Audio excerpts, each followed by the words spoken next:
آج تک کسی نے یہ دعویٰ کیا ہے کہ اس نے کوئی جانور پیدا کر لیے، کوئی ایسی مشین پیدا کر لی جس مشین سے ایسا دودھ نکلتا ہے کہ جو اس خالص دودھ کا جانور کے پیٹ سے نکلنے والے دودھ کا مقابلہ کر سکے؟ کسی نے دعویٰ کیا ہے؟ نہیں نا۔ جب نہیں کیا تو جو ذات دعویٰ کر رہی ہے مان لیں وہی۔ سبحان اللہ، سبحان اللہ، سبحان اللہ۔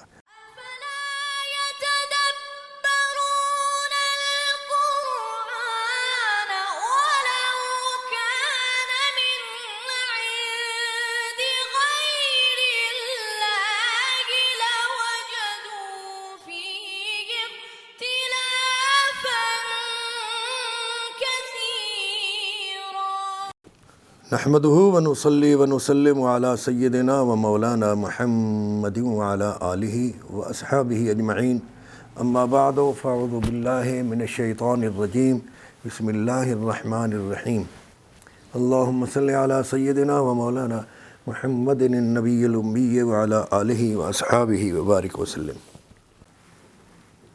رمضان المبارک تھی اور 10 رمضان کو سیدتنا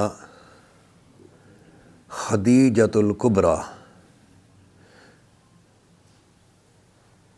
سلام اللہ علیہا کا وصال ہوا تھا، اور مشہور قول کے مطابق 2-3 روز قبل یا کم و بیش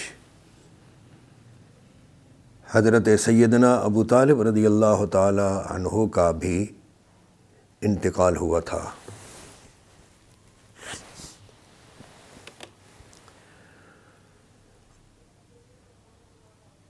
اور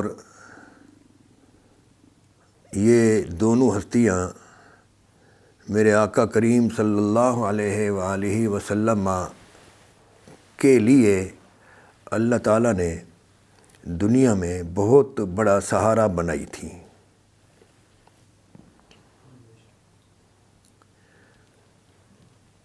تو آج ان کا ہم ذکر خیر کریں گے مختصراً، لیکن جو آج تلاوت ہوئی اس میں سے 2-3 آیات ہم ہر روز کے معمول کے مطابق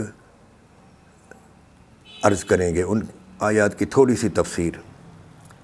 سب سے پہلے تو جو پہلی رکعت میں تلاوت ہوئی، تراویح میں پہلی رکعت میں تلاوت ہوئی، اس میں سے ایک آیت لے رہا ہوں۔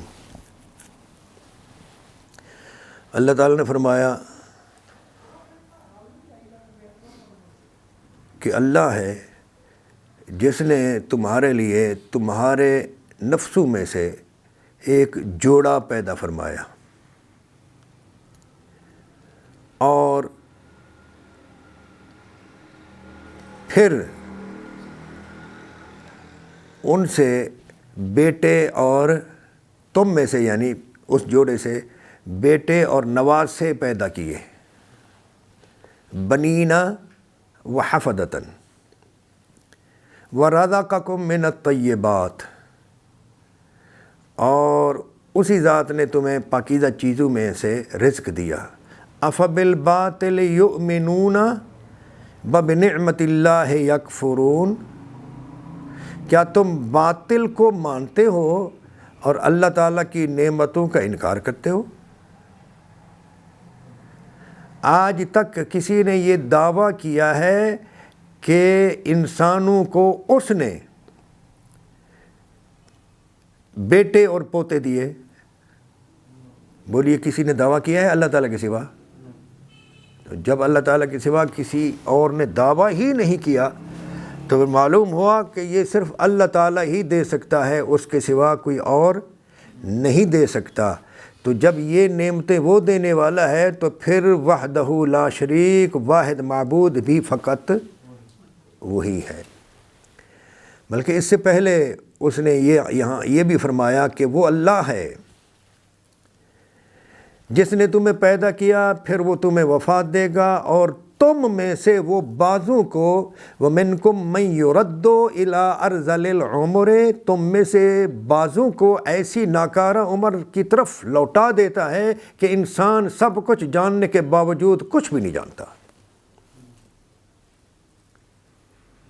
پڑھا لکھا ہوتا ہے، پروفیسر ہوتا ہے، بعض مرتبہ عالم بھی ہوتا ہے، یہ الگ بات ہے کہ عالم ہو اور ساتھ عارف بھی ہو، معرفت الہی رکھتا ہو، زندگی اس کی عبادت الہی میں، فرامین الہی میں گزری ہو، تو ایسے شخص کے لیے تو قرآن کریم کے دوسرے مقامات پر اور احادیث مبارکہ میں بھی آیا ہے کہ جس کی زندگی خالصتاً اللہ کے لیے بغیر ریاکاری کے گزری ہو، جتنا بوڑھا ہو جائے اس کی معرفت بڑھاپے میں بڑھتی ہے، گھٹتی نہیں۔ ہاں، لیکن عموماً عام لوگ جو ہیں وہ بڑے بڑے پروفیسر ہوں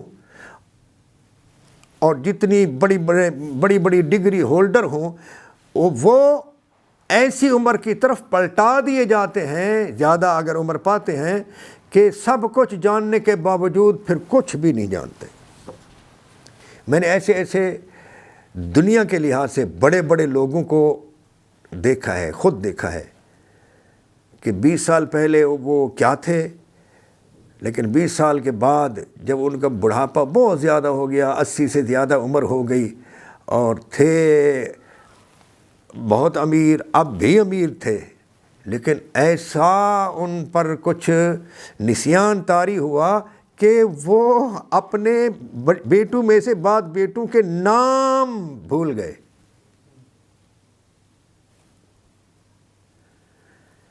تو ایسا ہو جاتا ہے لِكَيْ لَا يَعْلَمَ بَعْدَ علم شیئا، بعد العلم شیئا، کہ جاننے کے باوجود کچھ نہیں جانتا۔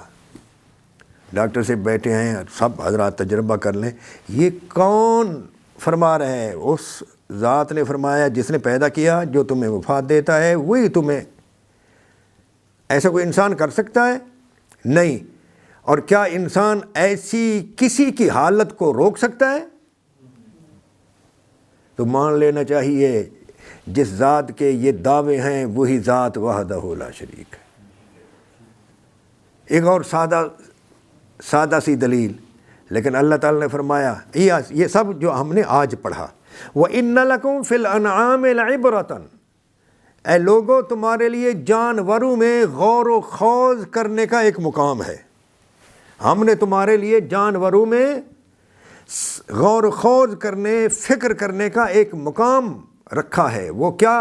وَإِنَّ لَكُمْ فِي الْأَنْعَامِ لَعِبْرَةً نُسْقِيكُم مِّمَّا فِي بُطُونِهِ مِن بَيْنِ فَرْثٍ وَدَمٍ لَبَنًا خَالِصًا سَائِغًا لِّلشَّارِبِينَ، ہم تمہیں جانوروں کے پیٹوں سے پلاتے ہیں ایک خالص پینے کی چیز، دودھ، لبنن خالصاً، خالص دودھ ہم تمہیں پلاتے ہیں ان کے پیٹوں سے۔ ایک بڑی پتہ کی بات کی، کیسے؟ من بین فرس و دمن، گوبر اور خون کے درمیان سے ایک نہر نکالتے ہیں۔ وہی ایک طرف گوبر ہے، دوسری طرف خون ہے۔ مفسرین لکھتے ہیں کہ ذرا کوئی شخص دوربین لگا کر دیکھے، گوالے سے اگر کوئی چیز، کوئی غلطی نہ ہوئی ہو، کوئی چیز شامل نہ ہو گئی ہو، تو ذرا غور سے دیکھو اس دودھ میں کہیں خون کی ملاوٹ ہے، آمیزش ہے، اور سونگھو اس میں گوبر کی بو ہے۔ تو فرمایا گوبر اور خون کے درمیان سے ایک چیز ہم تمہیں پلاتے ہیں، لبنن خالصاً، خالص دودھ، سائغا للشاربین، پینے والوں کے حلق سے آسانی سے اتر جانے والا۔ آج تک کسی نے یہ دعویٰ کیا ہے کہ اس نے کوئی جانور پیدا کر لیے، کوئی ایسی مشین پیدا کر لی جس مشین سے ایسا دودھ نکلتا ہے کہ جو اس خالص دودھ کا جانور کے پیٹ سے نکلنے والے دودھ کا مقابلہ کر سکے؟ کسی نے دعویٰ کیا ہے؟ نہیں نا۔ جب نہیں کیا تو جو ذات دعویٰ کر رہی ہے مان لیں وہی۔ سبحان اللہ، سبحان اللہ، سبحان اللہ۔